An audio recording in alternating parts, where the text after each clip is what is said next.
राजा विक्रमादित्य के गुणों का बखान करने के लिए उनके सिंहासन से इस बार तीसरी पुतली निकलती है। वह राजा भोज को विक्रमादित्य की भाग्य और पुरुषार्थ की कहानी सुनाती है, जो इस प्रकार है। एक बार भाग्य और पुरुषार्थ के बीच इस बात को लेकर बहस हुई कि उन दोनों में से सबसे बड़ा कौन है। भाग्य ने कहा कि हर किसी को जो भी मिलता है वह भाग्य से ही मिलता है। यह सुनकर पुरुषार्थ कहने लगा कि बिना मेहनत किए कुछ भी हासिल नहीं होता है। दोनों के बीच कई दिनों तक इस बात पर बहस होती रही। देखते ही देखते बात इतनी बढ़ गई कि दोनों ने इसके समाधान के लिए देवताओं के राजा इंद्र के पास जाने की ठान ली। दोनों इंद्रदेव के पास पहुंचकर इस सवाल का जवाब मांगने लगे, लेकिन मामला गंभीर होने की वजह से देवराज इंद्र को भी कुछ समझ नहीं आया।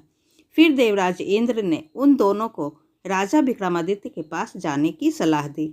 उन्होंने कहा कि राजा विक्रमादित्य ही इस बात का जवाब दे सकते हैं कि आप दोनों में से कौन सबसे बड़ा है।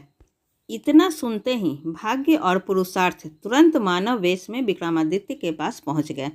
राजा के दरबार में पहुंचकर भाग्य और पुरुषार्थ ने अपने झगड़े की वजह उन्हें बताई। उस वक्त विक्रमादित्य को भी इसका कोई उचित जवाब नहीं सूझा। तब राजा ने दोनों से 6 महीने का समय मांगा। इस दौरान भाग्य और पुरुषार्थ के सवाल का उन्हें कोई जवाब समझ नहीं आता।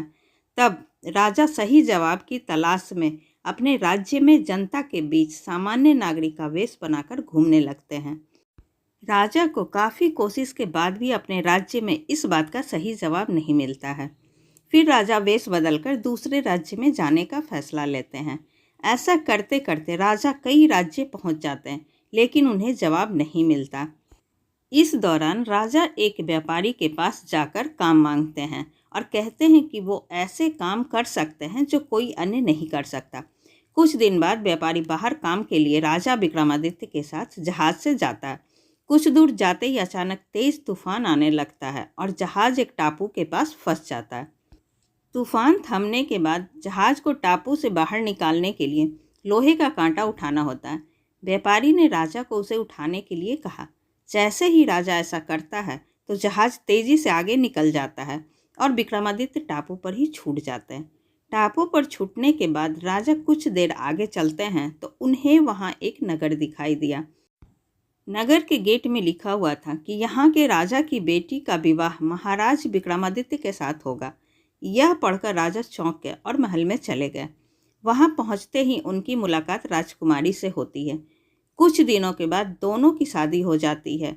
महल में कुछ दिन बिताने के बाद राजा विक्रमादित्य अपनी पत्नी व राज्य की राजकुमारी को लेकर अपने राज्य की ओर निकल जाते हैं।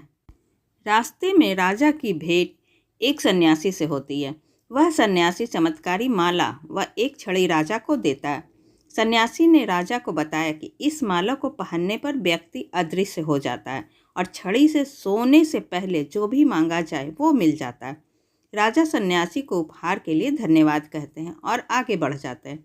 राजा महल पहुंचकर राजकुमारी को अंदर कमरे में भेज देते हैं और खुद बगीचे में चले जाते हैं। वहां उनकी मुलाकात एक गायक और ब्राह्मण से होती है।